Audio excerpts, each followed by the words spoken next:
Good evening, and welcome to the Monday Mindset Call. Thank you everyone for joining tonight. Um, Tonight is a bit of a special one. It's rare that I get to join the Monday Mindset Call. I'm usually busy working late on Monday, so I'm thrilled that I get to be here, and I always find them really valuable. For those who have never joined the Monday Mindset Call, I'm conscious there's a few kind of new names I've spotted. The Monday Mindset Call really focuses on a couple of things. It's about psychology and mindset, and the focus is around diabetes management and also sports training, racing, and kind of general exercise. There'll be loads of things that cross over. There'll be loads of things that cover both parts. I know that Andrew Kerr, AK's got some tips that he's going to be sharing about kind of pre-race nerves and things like that today, which I'm really excited to kind of take some value from. And I wanted to just kind of spend a moment just to talk about why I like to join these calls. So I spent years doing things wrong. And by wrong, I don't mean wrong as in kind of there's a right and a wrong, but I spent years doing things where I wasn't benefiting because I was mumbling my way through training. I had no focus. I wasn't learning off other people. And I think kind of this community has really brought me and shifted my mindset because it's meant that I'm able to share my own tips, but I'm also able to learn from all you guys when you're sharing yours, which has really kind of changed my outlook and my focus. And one of the things that always astounds me is, I like to look at people who are doing well and who have done well. And AK told me probably about 2 years ago a story about how he spent, the best part of 10 years of his racing career, riding at a reasonable level, and riding with the likes of Team Novo Nordisk and various training camps and things, but never kind of made it up through the levels. And then there was something in his mind that clicked and shifted. And AK went from kind of in one season, or 1.5 seasons, about a year and a half, went from a Cat 3 rider all the way up to a first level rider. So that kind of really showed me that mindset can be the shift from doing something wrong to doing something right. And I think the same thing goes for diabetes management, for marathon training, whatever it is. You can be putting the hours in, you can be doing something over and over again, but if you're not in the right frame of mind or you're not able to shape it and position it right, then kind of things don't, or you won't yield the results, let's say. So without further ado, I now want to hand over to AK. So our founding leader here, Mr. Andrew Kerr, please share your wisdom, take it away, and thank you.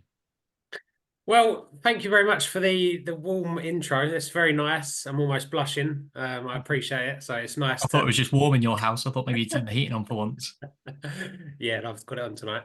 No, it's nice. It's nice to have an introduction where I'm not introducing myself. So no, it's nice and I appreciate it. Just before we get started, those that can have cameras on, please do. It's really nice if you can show your face because you've all got lovely faces, but also I think it helps you engage with the call more, and it certainly helps me. So if you can have your camera on, please do. And if you can't, no worries. Still take value from the call. So I wanted to speak a little bit tonight about a topic that has certainly affected me, but a topic that I've got much better at dealing with, and I know it affects a lot of type ones, and I know it can really not just type ones, but it affects us in a way that can really limit your performance, especially if you're going for a race or an event, and that is pre-race nerves, and we all know what happens when we get nervous, that fight or flight sort of scenario. We've all been. I mean, it happened to me for many years, and I was always struggling to navigate my way around that, and it was very difficult because training and racing are two different things, as we all know, or training and an event are two different things.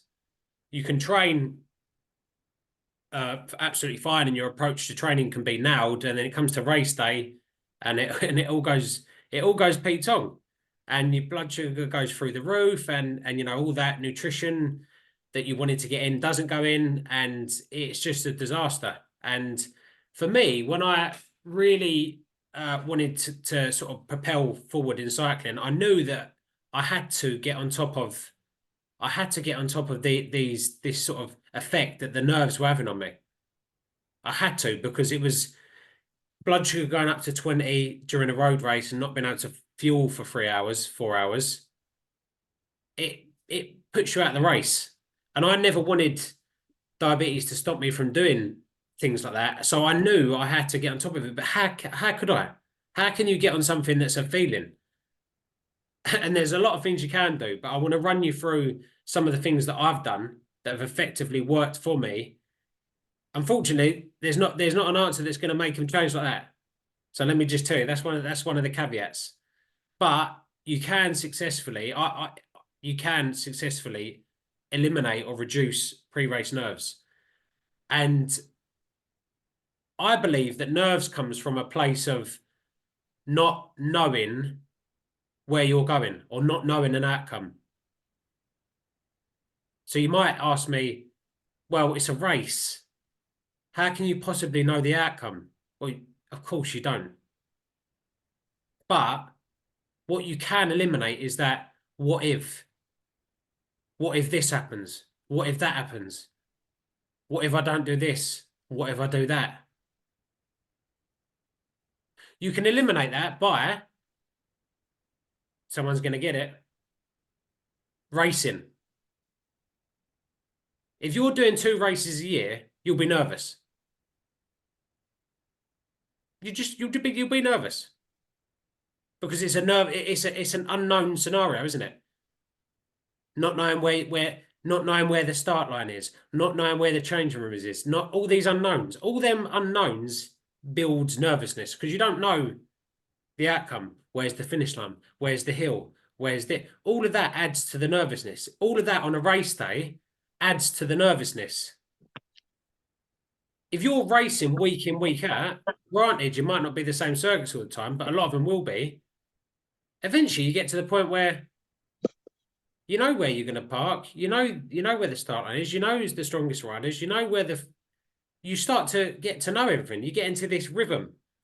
So all of them things that make you nervous before have gone. So I always say to people, they go, well, how do you combat race? How do you combat race nerves? The first thing I always say is you just have to race more. Rebellion Festival.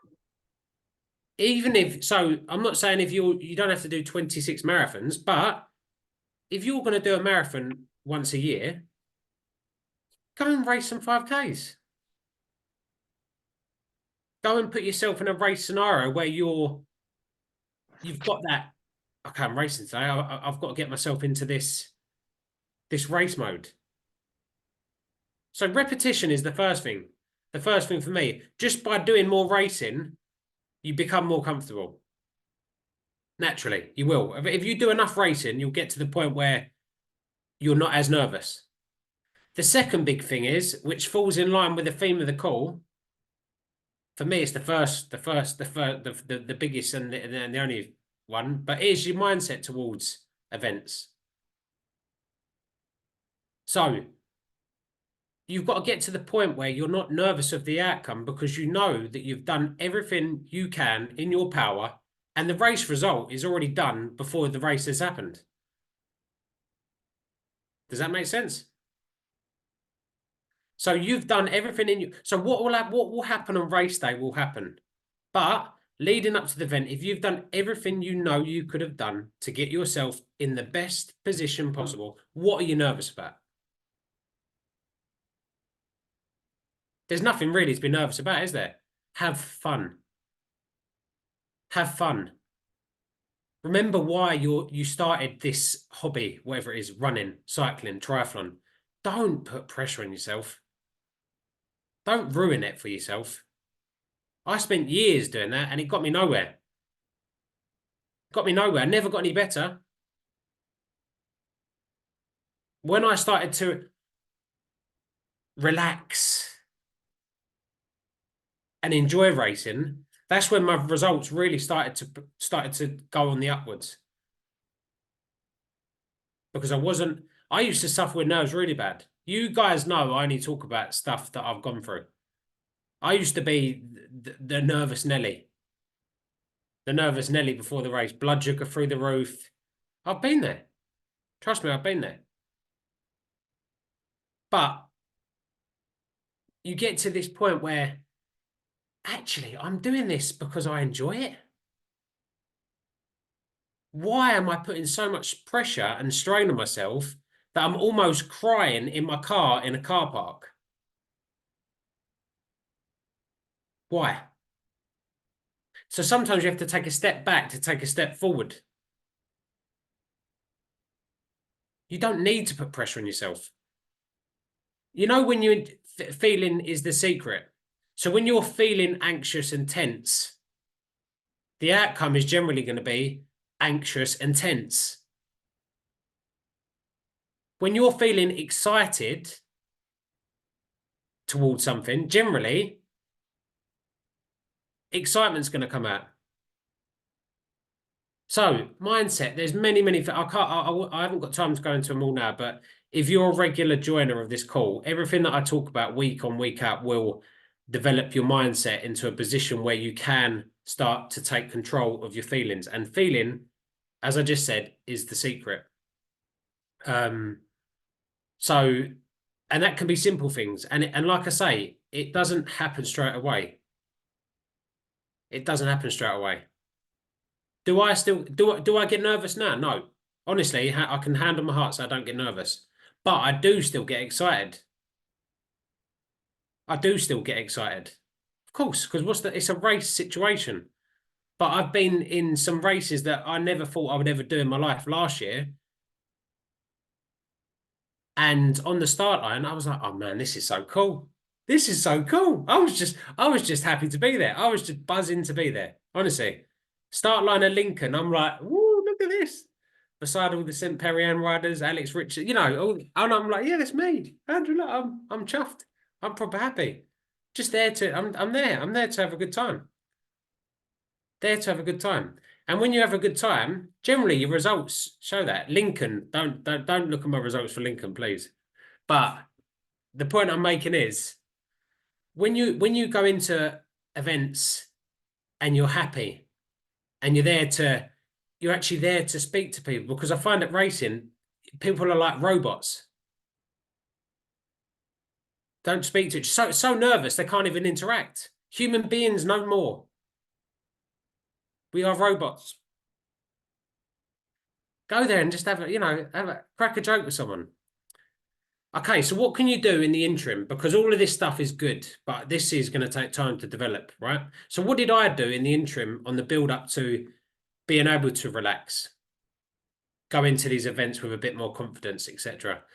I had to manage my diabetes in a way that even though I was feeling nervous, everyone probably would have remembered me. It was funny because I had a really funny transition. It wasn't a funny transition, but a transition. So because I was racing so much, I adjusted my diabetes routine for races. So for crits, I knew what I had to do. I had to, because with nerves, as we're all probably aware, nerves will send your blood sugar up.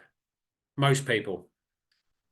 So for me, I had a routine, and it could be slightly different for everyone, but generally, everyone that I've seen that gets nervous, their blood sugar goes up. So you need more insulin at the start of races, shorter races, because a lot of people think, well, won't I go low? The chances of that happening, in my opinion, are literally very low. Excuse the pun. But if you've got a track record of at the start of a race, blood sugar going up through the roof, it doesn't take a rocket scientist to work out you need some more insulin in your system. And there's several ways you can do that. Obviously, I'm not going to go into them now, but you can, if you're in a closed loop system or a pump, or you can increase your basal rate, or you can have some more insulin balled from a bolus from a meal, for example. All of these things will work. And for me, I found a routine that worked. And that was by doing it over and over and over and over and over again. Did I get it right first time? Absolutely not. Did I get it right every other time? Absolutely not. But did I get better at it? Yes. Sorry, Henry, you got a question? Helps when I unmute myself there. I was just going to say, I think one of the things that kind of I learned from you, and hearing you say it again there, is one of the things that you were acutely aware of is you were paying attention to kind of some of those important metrics. And a lot of people, day in, day out, they may well be very well controlled, but in that scenario, you're looking at, what are your blood glucose levels doing? What is your feeling and your stress, and therefore what's the likely effect on the blood glucose levels going to be? You're looking at how much insulin on board you've got to be, and therefore you're already thinking about that hyper risk. You're thinking about nutrition and all these sorts of things. And I think it's kind of you're coming in being aware of all those. You might not be able to fix them all. You might not be able to, from a mindset perspective, you might not be able to solve that straight away. But if you're aware of it, then potentially that then changes things as well. Because if you can be aware of something, you can know how to manage it and control it because you know what the effects of it are going to be. Definitely. Oh, 100%. And it was interesting because for me, it was, I'll be honest, I had that sort of, I don't know where it comes from, but I think a lot of people think that exercising with insulin on board is like it's a no-no. And so for me, that was like, hang on a minute, I'm going to be exercising with insulin on board.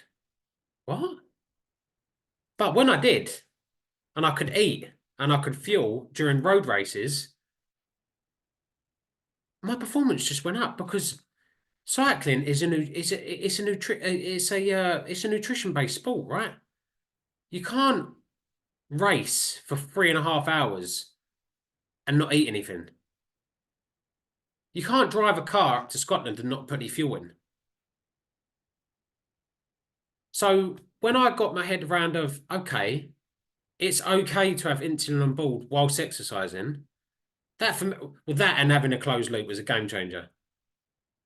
I'm not gonna lie, the closed loop, it would be a lot more difficult to manage with pens. A lot more difficult. But you could still do it because I still did it. But having a closed loop and the ability to the technology over the last few years is definitely helping. Being able to see your blood glucose more.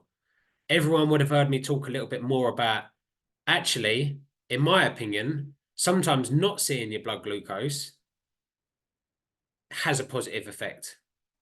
For me, it has many times. So sometimes when you see them double arrows during a race, you're like, oh no, oh no. And you start, because I've got a thing of if I'm high, I feel like I'm riding through treacle. So even when I see it, I'm thinking, oh no. Sometimes when you don't know what it is, for 45 minutes to an hour, because whatever happens in 45 minutes to an hour is not going to sort itself out anyway. It is what it is. At the start of a crit, if you're not in range, best believe you're not going to be in range at the end of it because you've not got enough time. So just doing things on repeat, creating that routine is massive. So I used to hate it. I had it a few times last year where pre-race routine for me was God, it's so long ago, I can't remember now. But it was something like I would have some sort of nutrition, and I'd have a correction dose with that, and that would be a bit of food with some extra insulin. So as I was talking about there, as well as an increased basal rate going on, and I would time it just to perfection. Timing routine. So I knew 20 minutes out, I'm gonna have my nutrition. I'm gonna give the bolus. Boom, we're good to go. Then what happens? Get to the start, delayed start. Sugar level starts going up. You're like, oh, come on, come on. I've had that a few times. And then you've got to adapt. You've got to adapt. You have to adapt to the scenario. And all of that sort of stuff can make you nervous. You know, blood sugar changes, things not going to plan. All of them things can make you nervous. But the biggest thing for me from staying calm, because it's easy for me to sit here and say, everyone, don't get nervous anymore, just relax. It's easy, right? I know that's not the case. And I'm not pretending that's the case. But if you take a little bit of each piece that I've spoke about, just a little bit, and start to work on it, remember why you're doing the hobby. Remember you've done everything you... Remember, you commit a lot of time. I mean, I'm assuming you do. Anyone who does endurance based sport, you have to put the time in. So if you're putting a lot of time into something, don't make it miserable. Don't make it miserable for yourself. Enjoy what you do. By all means, be serious about it, but enjoy what you do. Go into it with no pressure, believing that you've done everything that you can do. And if only you know yourself. Only you know when you get onto the start line that you've done everything you can do. So if you get onto the start line and you know that you've had a great week, it could be a great week leading up to it. It could be a great training period up to it. It could be a great 6 months leading up to it. If you get to the start line and you know that you've done everything you can do within your power and you've given everything you've got, what are you nervous about? Honestly, that's what you got to ask yourself. What are you nervous about? Because like I say, the race result will be what it will be. You either win or you won't. It's as simple as that. You'll either win or you won't. So when you can get to that and you're rolling up to the line, go on, Henry's got another question. No, I was just gonna say, I think there's loads of other things that you can do to remove those kind of pre-race stresses that actually go out a day or 2 days beforehand. So I distinctly remember turning up to a race one time, and I got a puncture. Kind of riding around the circuit before the start, got a puncture, and that was so stressful. And actually, I've got like 8 sets of wheels in my basement, and never brought them. And I was so kind of like, I took that away and went, this was completely, I could have eliminated the stress. I managed to get the puncture sorted, but then I was so stressed. And actually, if I'd have just packed one of my spare set of wheels and been prepared, I could have easily kind of avoided that stress. And I think it might have been Diana on one of these calls that talked about kind of the laying out all the clothes the night before and packing the bags the night before and the pre-race prep. I remember, yeah, it was. Yeah, and I'd never thought about doing it before, and Mm. I was stressing myself in the morning, and it seemed so blindingly obvious after she said it. But then I took that away and went, right, so now I've got 4 kit brick bags, and I've got a nutrition bag, which is the one that's always in my boot at all the meetups that you guys get all the freebies out of. I've got my I've got my essentially what is my blue bag, which is my clean clothes ready to go for afterwards. I've got my grey bag that's prepped with all my kind of not clean, not dirty clothes. That's essentially stuff like gloves, hats, neck buffs. So I'm prepared. So if the weather changes, if you get somewhere and you go, oh my God, the weather forecast is pretty dry, I've got here, it's absolutely peeing it down before my 5K run, 10K run, whatever it is. You've prepared for those eventualities, and then they don't seem as stressful because rather than going, oh my God, I'm going to get freezing for the next couple of hours, you're going, oh well, I'll just grab the pair of gloves out of the boot. Right, yeah, I'll be fine. I'll swap the short fingers to the long finger gloves or for the full winter gear, whatever it is. I kind of went, actually, there's loads of ways of just not being bothered and not being stressed about those things that can really throw you on the start line or just before the start line. There is, and that all leads to I think that leads back to the repetition. Like you can the less things you got to do, the easier. It's a bit like when, for example, if you're someone who struggles to train, right, and you've got to get your bike onto the turbo trainer, and there's a few steps you got to do. You've got to take the wheel off. You've got to fold the turbo legs out. Sounds mad, but that can be the difference between you doing it and not. So even if you've got and I've said this to loads of people, even if you've got to put the bike on the night before, it's probably only a minute, a couple of minutes max. But anything you can do to eliminate that, I might not do that, the better. So any of the unknowns that you can eliminate, the better. Parking, changing facilities, circuit. That's why we always go over the race brief circuits. That's why, because the more knowledge you've got, you're going in, okay, that's where that slippery corner is. Okay, that's where that hill is. It's you just going into it much more calm. You're equipped. You've got the suit of armor ready to go into battle. And all of that will lead to, if you keep on doing it on repeat, will lead to a completely different routine. So now what I do before a race compared to what I did maybe 18 months ago looks way different.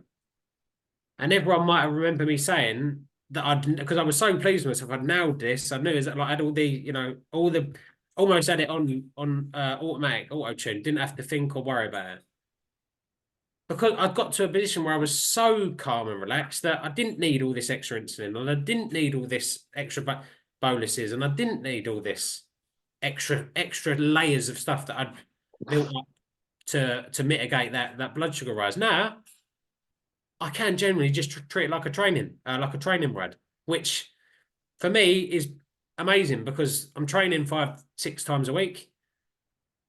Can nail it. How many different profiles that you have set up on your pump? Oh, don't know. I think I was getting to the maximum on APS. I think it was a lot. I had weekend racing, midweek. I had weekend racing, midweek racing, weekend racing, morning.